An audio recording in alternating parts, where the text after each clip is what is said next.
We are live. What's up? Billy Carson here. Just wanted to jump on real quick and do a live video about a post that I made yesterday, which set a lot of people off and to sending me all kind of messages and comments and everything else. So I just wanted to hop in here and give an update. I made a post yesterday that was a meme, and it said it was a Maury Povich meme where he's on his talk show reading the results of a test, and at the top of the meme it said the name of Jesus has power, or something to that effect, or there's power in the name of Jesus. And then at the bottom where he's reading his results, it says the current state of the black community over the last 400 years proves that this statement is false. And a couple people got really offended by that, but you must understand that I'm not insulting your religion. I'm not insulting Jesus, because the name Jesus is totally made up and fake. And this is some of the things that we run into when I'm dealing with people who claim to have a lot of knowledge about things, but then when I ask them simple questions like, how did the name Jesus come to be? Because clearly, if you read the Hebrew version of the Bible and go into some of the original text, you discover that the name of the person that they're really referring to is Yeshua, which is Joshua in English, not Jesus. The Greeks use the name to reference Jesus, or this person, this entity, this being, as Isus, which means hail Zeus, which is actually a Greek god, which, if you go into the Sumerian text, relates to some of the Sumerian pantheon. And the Christ that they added to the end means Messiah or Messiah, which in English translates to Messiah. And that basically means a person that was a leader or the savior of a certain specific group of people. So they're saying, hail Zeus, the savior. This is what the Greeks are saying.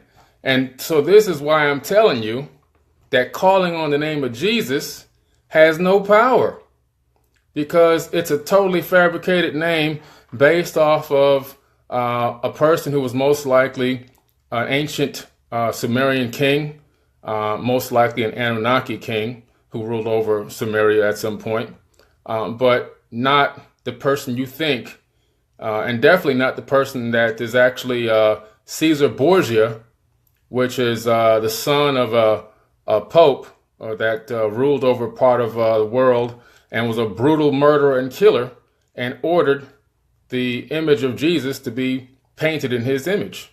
So again, more proof, what's up, Thomas, that you guys are using the name of an entity incorrectly. So when you calling on the name of Jesus, Jesus help me, Jesus save me, what you're talking to is not what you think you're talking to. You're putting a frequency and energy and vibration into the universe that's not going to provide any help. And the proof of this is there are the 89.4% of the world is religious. Every single day, there are literally trillions of prayers going up. And I mean trillions on a daily basis. All these frequencies are being sent out by human beings into the space-time continuum on a daily basis based off of these religious beliefs, and all these prayers are going up. However, the world is not getting any better. More people are suffering more than ever. There's death, destruction, homicides, killings, corrupt political systems. Nothing. All these prayers have worn out. What happens is, if somebody gets into a car accident and they get them out unscathed, oh, it's because of Jesus. No, it's because it wasn't your time yet. That's what it was because. It wasn't because of Jesus, because if it was because of Jesus, how come there's people over in our own country, in the United States, that are sleeping on the streets? They don't deserve to have a home. They don't deserve to what about the person who you drove by that just crashed in the car? Or did they commit too much sins and it was time they had to die because Jesus didn't have time to help them that moment? You guys got to start thinking about what you're saying. It doesn't make any sense. You got to start really thinking about this a lot better. You're trying to turn this name of Jesus into some type of your personal slave, where anytime something happens, you want to call out this name of this entity which is actually, you don't even know what you're saying. You have no idea who you're giving your energy to. None. A lot of people that I talked to about this, when I responded to them, I said, well, who was Yeshua then? They didn't even have an answer. They didn't even know that Yeshua is the same person that they're trying to reference as Jesus. Okay? No, the man's name is Yeshua. And if you go and do further study, because the Bible is only a partial record of a much bigger story, and research the ancient Sumerian tablets, then you will discover that in the Apocrypha texts, which have been held out of the Bible, Jesus went to Egypt, and I went to the house where he actually lived. His name is Yeshua. He went to Egypt, and he actually lived there and studied at the mystery schools, which were formulated by Thoth, the Atlantean, back in the ancient times when Egypt was actually the land of Kim. Not only did he study in the ancient Egyptian mysteries, he then left and went to India, and he learned Reiki healing with his hands. He went to Tibet and studied with the monks. Okay? He taught reincarnation.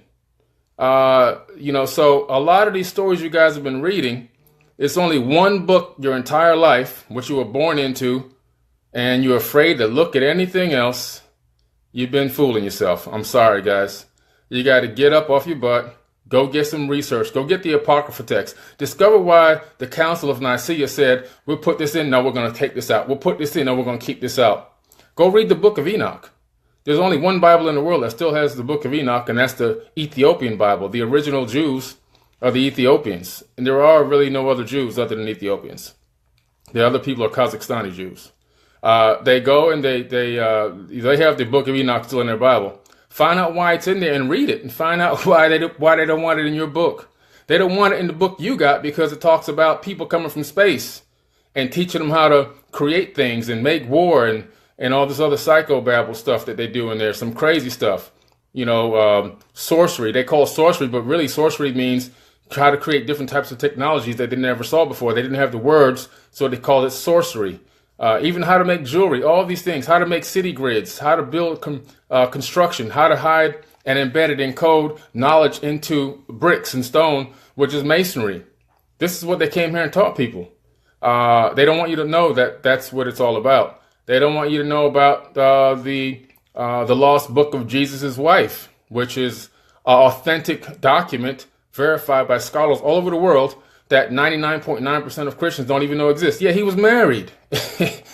Not only was he married, he had kids.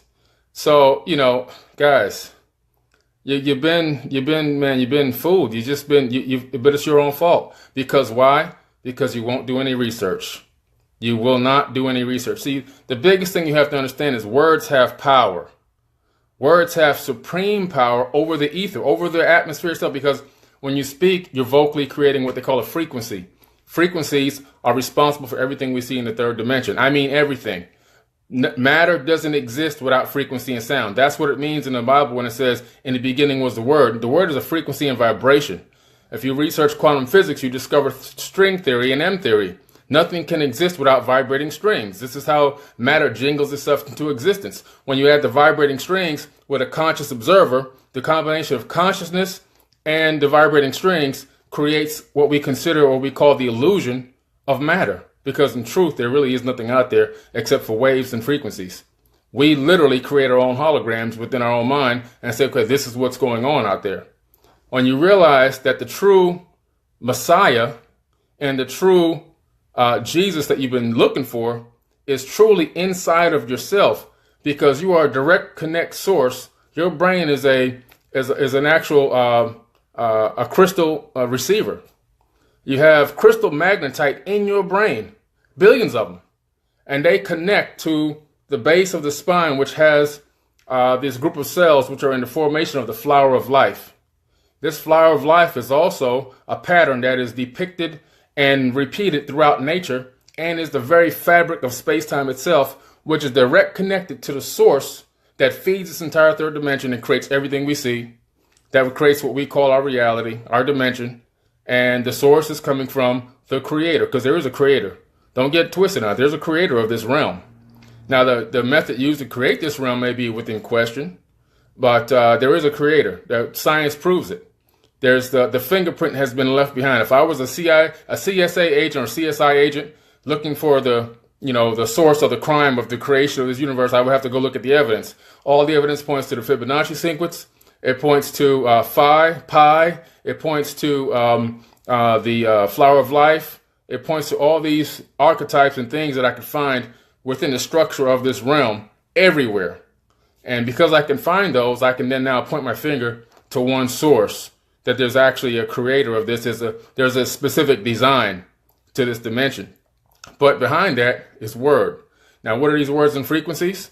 We use them every single day. But here's the thing people don't realize. Like Thoth said in the Emerald Tablets, the highest knowledge is unutterable. They're using frequencies and technologies way above anything we can conceive or perceive to hold this realm together. Now, on the inside of this realm, we still have a specific amount of power and control over words, and over the ether using words and vibration. The only thing is you don't realize is English is the most weakest form of control of this dimension that exists. The deeper you go into ancient texts, when you go into the Sumerian cuneiform, when you go into Arabic, when you go into the Vedic text and read the ancient Indian text, like in the Mahabharata and the Bhagavad Gita, and those languages, Aramaic, those languages have much more control, much more power over this third dimension when you speak than English. English is actually one of the weakest, which is why they gave us English. They gave us English and spread it all around the world to keep us from reaching a specific level of power and control over our own destiny, over our own control. Who is they? You got to look that up. That's the elites. Who's behind the elites? The Anunnakis behind the elites. But that's what it's all about, guys. You got to get up and you got to do some research. You got to stop going to the building and calling it your temple, because your body is the temple. Everything you need is inside of here. Everything you need is inside of you. You're supposed to go out according to the text that Yeshua spoke about in the book that you're supposed to know so much about. You're supposed to go out and do greater things. You're supposed to be able to impact this planet and this world in a specific way that's going to make it better. You're not supposed to sit back, kick your feet up on the desk, watch the world burn, eat some popcorn, and go to a building every weekend, give them 10% of your money, and go say a couple of prayers, read about 4 or 5 lines of text, spend 5 hours on 4 or 5 lines of text. Don't decipher Deuteronomy. Don't decipher these other books that could contradict each other. Just stay in these little tiny sections, make you feel good, and go home. That's it. That's what you guys do, man. You're missing the boat. Until you break down that text and study Aramaic, study Hebrew, study the Sumerian tablets, which anybody can study the Sumerian tablets. You don't need to be a linguistic person. All you have to do is go to ucla.edu, because they've done a phenomenal job in taking all the stone tablets, all 1 million of them, and translating them. So you can go to the virtual library, grab a stone off the shelf, drop it into the virtual translator, and read the real information that's supposed to be in the Bible. Not the text that King James and the Council of Nicaea want you to read. Not the mistranslated words that they purposely, by accident on purpose, mistranslated for you to read. Not the parts that they cut out that you'll never see. And the parts that you've been so taught to be so frightened of and so scared that you won't even look up, because you believe that if you go and dig those books up, you're going to go to hell. Which, by the way, I hate to break it to you, but hell was added to the Bible, as so was the rapture. Neither one of those two things actually even exist. Especially, the rapture, that's the most easiest one. It's not even a controversy. In 1835, I believe it was, William Darby added it to one of the Bibles that he was printing up, because he was a publisher, and it was a cliff note in the Bible. A couple of pastors realized they had a lot of power behind that and said, you know what? We can take this and turn this into a moneymaker. They took it and put it inside the actual text to make it look like it was part of the doctrine. Doesn't exist. It was an individual person's cliff note that he added, and then became part of the doctrine a little bit more, later than that. Became another manipulation tool for you.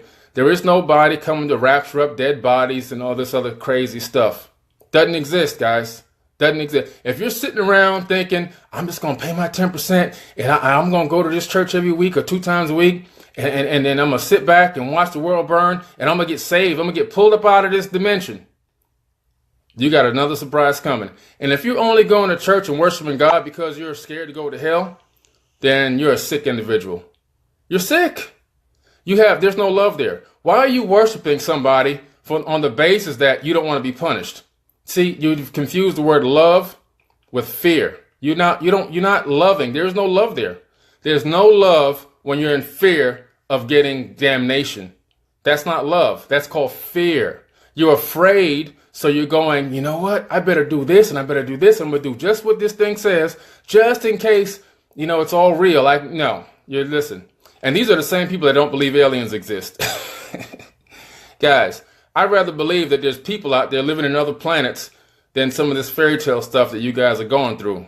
Because you're some of the most logical PhD, doctor's degree people, all these highly educated people, and believe in this fantasy based off of what they've been born into. See, you were born, you were given a name, then you were given a religion, okay, and you've been given a race, and then now you go off into the world and you got to defend this fake identity for the rest of your life. That's what you're doing. You're defending a fake identity until you die, literally. And you take that as, oh my God, I was lucky enough to be born into the right religion. Out of all the 785 religions that exist, mine is the right one. No, guys, listen. It's all based on spirituality. The only thing that truly really exists is spirituality, because spirituality can actually be proven. Religion is nothing but a manipulation tool to suck your brain dry, keep you in a low frequency vibration. Why do I say that? Because fear, it's already been scientifically proven in the laboratory. Fear is a low frequency. It creates a low frequency in the body, which can actually be measured. And as it runs across the DNA strands, it makes a much wider cosine wave across the DNA. When you're in a position or a frequency of love, then you have a high frequency and you have a shorter cosine wave, which actually touches more of the DNA strands as the body emanates its frequency. Scientifically proven. So when you're in a position or a state of spiritual love and understanding versus coming from a position of fear, when you're in love, you're actually in more power. You have more control of your destiny, over your reality tunnel. You can actually help to co-create with where you want to go and how to help people and things like that. When you're operating from a position of fear, this is why the majority of the black communities, which is why I made the meme, are suffering worldwide. And it's always, it's the end times. That's why it's like this. No. Again, that was a whole nother story. That's a whole nother live video for me to get into talk about this end time stuff. Okay.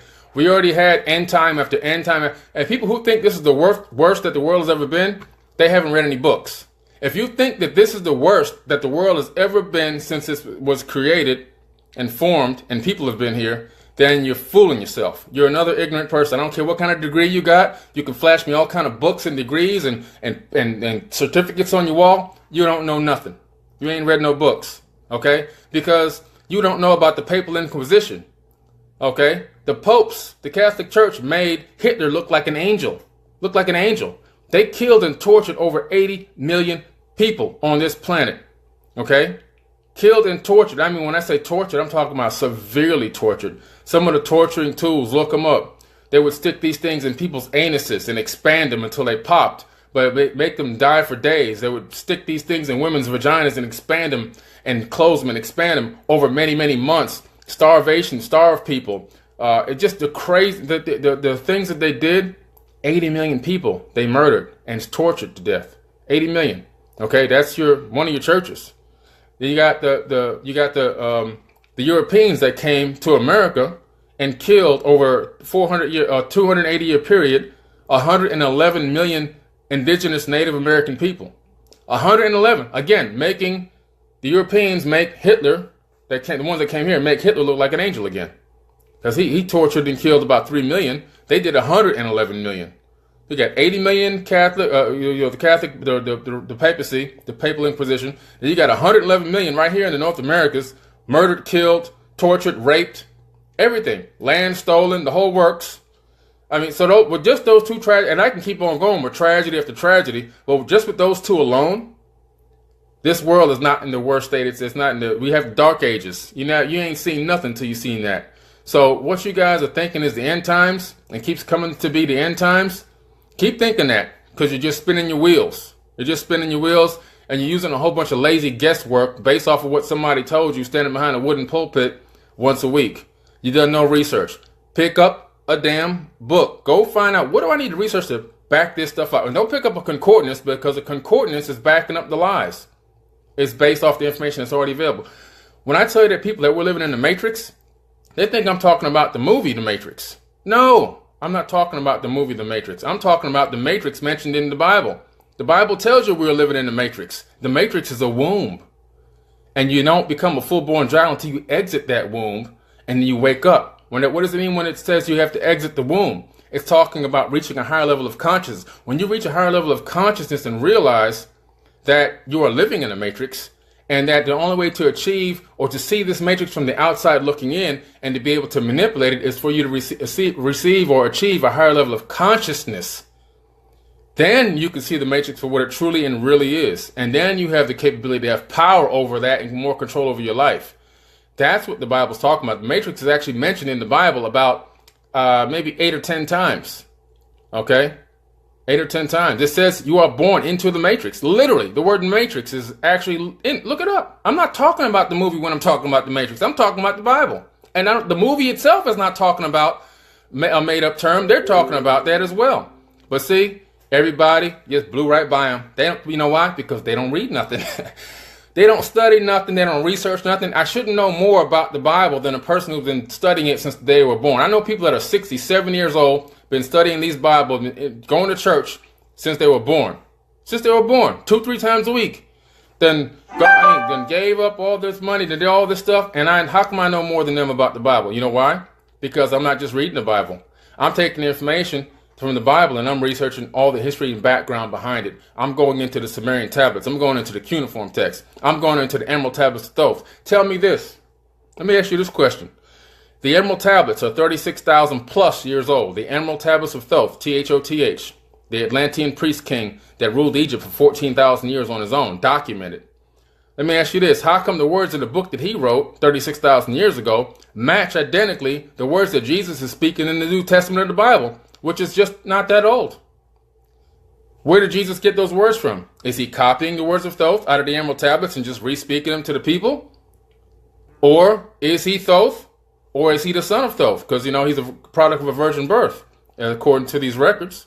And what does that mean? It doesn't mean a sky daddy with a magic wand made a baby pop out of somebody. Because if you read the Apocrypha text, you discover that Mary's mother was also a virgin birth. Oh, you didn't know that, did you? You didn't know that Jesus' grandmother, or Yeshua's grandmother, was a virgin birth. You see, there's a specific bloodline that the Anunnaki has established on this planet. And these are people with highly advanced technology.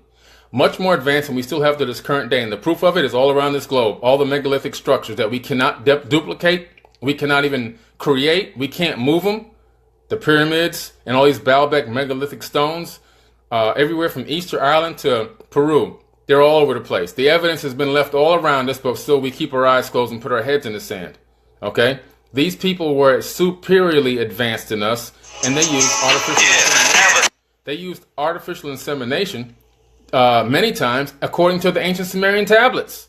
And Jesus is probably most likely a product of an artificial insemination because they wanted a specific bloodline for a specific reason, as well as his grandmother, who then gave birth then to Mary, and now you have Yeshua, who's all in that same bloodline. There's reasons for all of this. There's a reason why every president of the United States is related. There's a reason why there's only one president of the United States is not related, is Van Buren, but there's a reason why they're all related to John Lackland from the Plantagenet bloodline, which can be traced directly back to the Merovingians, who are Jesus' bloodline, who can be traced back to the Arabian kings, the Sumerian kings, the Egyptian pharaohs, all the way back to the Sumerian kings list, which is in the Ashmolean Museum in Oxford, England. How come you don't know that? But you've been born into this religion and you've been going through it your whole life, every single day, going to church, praying, Jesus, Jesus, help me, help. Oh, thank you, thank you. I'm blessed because I got this house. Meanwhile, there's 1,000 people right around the corner on Broward Boulevard sleeping on the street. But they're not blessed either?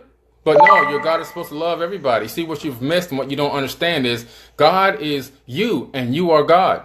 We are part of the creation, the essence of the actual universe, this fluid that we're floating and moving around in that we call the ether is part of us and we're part of it. The actual creator or creators of this dimension are on the outside. This is a program. We're living in somebody has taken a pebble and dropped it into a pool, and the ripples have gone out. We're living in the ripples. Okay, we're living in the ripples. There's nobody that's going to come down with a magic wand and save you from a situation. There's nobody that's going to come down with a magic wand and say, you know what, this person deserves a brand new car. Give it to them so they can praise us. Come on, man. When are you guys going to wake up? Please wake up, because you're smoking something. You're taking that book and you're rolling it up and smoking it. Okay? You don't understand what's really going on here. You got to study a multitude of things to understand what's in that book. If you're just relying on listening to somebody yell and scream all these things behind a pulpit, collect your money every week, you're fooling yourself. You're fooling yourself. And then you go, oh, the beast is coming. Then the beast is already here. I made a post about that. The beast is already here. As soon as you give your 10% to that control system on Sunday, you leave right out of there that same second, hop in your car, and y'all all go to a restaurant, because religious people love to eat. Boy, they love to eat. They love to eat them slaughtered animals. All that tortured flesh and all them tortured animals that went through all that torture, they love to dig right on into that. As soon as they get out of there, the first thing they do is go take some satisfaction in an animal that's just been tortured its entire life and killed and murdered, just so they could put it in their stomach and get satisfaction out of it. And then what they're doing right there is they're giving their money to the beast. Then they're gonna go to the grocery store and they're gonna buy all these products with all these chemicals in it. I got to as well. You're giving your money. We're all doing it. We're giving our money to the beast. The beast is already here. You guys are waiting for this beast. The beasts are the elites, the 1% that control this planet, that you guys are just kissing ass and going and voting and all this. How are you going to be a Christian person believing all this stuff? This is not understanding. And then go vote. What are you voting for?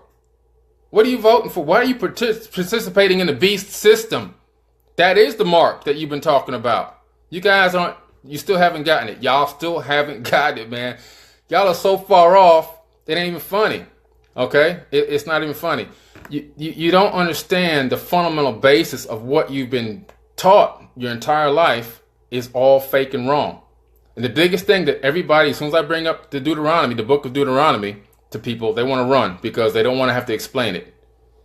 The book of Deuteronomy is one of the most brutal books that exist in the Bible, where God himself speaks to people, but when you understand there's not really God speaking, then you can understand what's going on, and telling people who have to go across the land to people that they've never met before, kill them, kill the people over there, kill the women, kill the children, rape women, take whoever you rape as your wife if you want them to, kill the animals, and take the spoils. Keep the spoils. These are kings that were called gods back then. But see, in the regular Bible, they forgot to do something. They forgot to accidentally on purpose add the S. Because when you go into the original text, you discover it's gods with an S, not God, but the singular, like they have in Deuteronomy. These are actual relatives that were stationed around the planet and around different regions that were fighting each other, using humans as cattle to obtain more land and resources, just like they do today when they go these soldiers, psych them up, get them all pumped up, bring them on board, send them all the way halfway around the world to kill people so that these corporate suits can make all this money. You guys aren't getting it. You guys aren't getting it. How can you even be, if you really understood the Bible, you'd never be a soldier. You'd never be a soldier. Never, not in a million years. If you're saying you're a Christian and you're a soldier, you're lying to yourself. You're lying to yourself. You're fooling yourself. You're fooling yourself. And am I saying we don't need soldiers? No. We need to protect our homeland. We need to protect ourselves. But what's been going on for the last 1,000 years or more? All this, send these people out to go kill people and take over their land under these fake premises. That is foolishness. And you've been hoodwinked and you've been tricked and fooled and you've been suckered. And then you want to go and say a prayer and think that's going to help and save you. Not going to save you. Not going to help you at all. Okay? Karma, don't care who you are, don't care what you are. The karmic energy will catch back up to you eventually. In some way, shape, fashion, or form, it will come back. And just like when Jesus taught about reincarnation in the Apocrypha text, but you say you're too scared to look at that, you'll find out that when you don't learn your lesson, your energy will be right back here in the same exact place. You'll be here. You won't ascend. You won't reach a higher dimension. You won't make it to a higher realm because the essence, the actual light being that inhabits your body doesn't even exist here. Your frequency is being beamed into this dimension from an outside source, and then your avatar, your avatar, this biological machine, actually has a crystal receiver in it that actually temporarily locks in that light entity, your photon, into this body and locks you and traps you temporally, not temporarily, but temporally, meaning time, locks you into this dimension. Now you're in this dimension and you're actually animating this avatar. Your body can't do anything without the photon that enters it in an angle. The photon comes in as an angle of light and inhabits this body. You can't do anything. You can't move, you can't talk, you can't move your arms, you can't do anything until when? Until that photon until that spark occurs, when that actual spirit enters into this body and actually animates it. Scientific study done, major universities. They took people, put them in dark rooms, separate from each other. They put a screen in front of them, put pictures on the screens. The pictures were timed to show a new image every 10 to 15 seconds, randomly. The images were random, okay? Now, these images that they were showing were actually serene images of sunsets and families loving each other. Then they'd interject a murder scene or somebody getting stabbed or some kind of brutal attack. And then they'd interject more calm flowers, roses. And they hooked up electrodes to the study, the brain of the people that were in the study to read the brain reaction to these images. Something incredible happened. Something really incredible happened. You want to know what happened? They discovered that up to 7 seconds before the image was even shown, up to 7 seconds before the image was shown on the screen, the brain was already saying to the computer what was going to show up. Look it up. This is a real study. Scientifically controlled study has been replicated in science labs all across the world. So that means that up to 7 seconds before they were telling that the person was seeing the next image was going to be a horrific scene, car accident, a murder, whatever. Up to 7 seconds. What does that tell you? That means that we're in a delayed reality and the information is coming in from the outside in. Our brain is receiving a wave, a signal, information, a confirmation of what's potentially going to happen has already happened. Okay? So what I'm trying to tell you guys is what you're thinking is reality, what you're considering or saying, this is true, this is real, it's all an illusion. Because in true reality, when you really understand what's happening in this dimension, how it's created and who really created it, you'll figure out that we truly are living in a holographic universe. It doesn't mean that you're a fake person. It doesn't mean that things don't exist. But we're immersed in the hologram. We are in the creation. What do you think we're created with? This entire universe is created from light. Anything that you consider to be a piece of matter in this realm, in this dimension, can be broken down into its smallest bit, which becomes a light particle. It emits light. We're living in a light matrix. Literally living in a light matrix. 1,000% accurate. Dr. James S. Gates Jr., theoretical physicist at the University of Maryland and also a master of supersymmetry on the planet, was a scientific advisor to the President of the United States at one point when Obama was in office, discovered these things called adinkras, which the ancient Dogon tribe in Mali, Africa, already knew about and had already been talking about for thousands of years. These adinkras are these geomorphic shapes that actually are encoded with numbers and information. Well, he discovered that the actual ether of the universe itself, what we consider to be free space around us, is made up of a code, but not just any kind of code. These adinkra codes are specific type of codes. They're the same exact codes that control internet search engines and browsers. Think about that for a minute. This is a scientific fact, not fiction. So we're living in a created matrix that is run by the same software that controls internet browsers and search engines.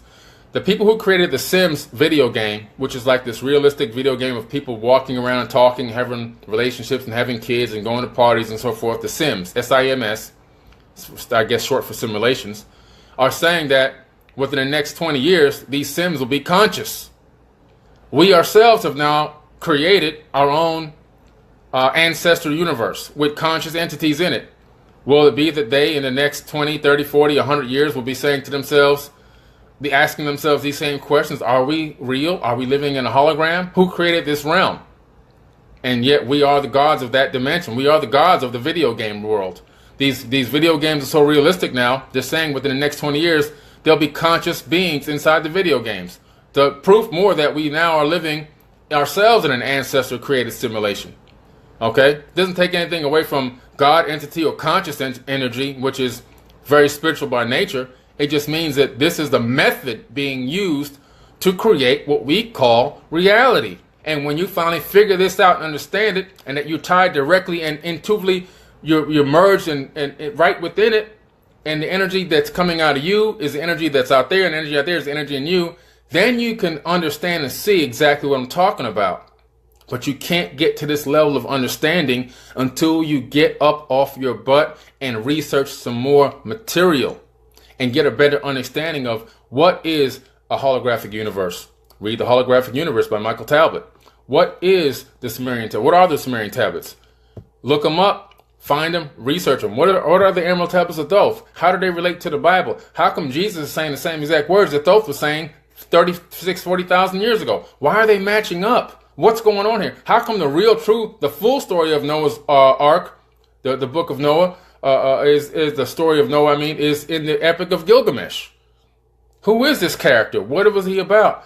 Why is this the same exact story but with much more information and content? And why does it predate this story by thousands of years? Then you begin to see that a lot of these other stories that you've been studying your whole life are just tiny plagiarized pieces, and most of them just chopped up, of a much more full story.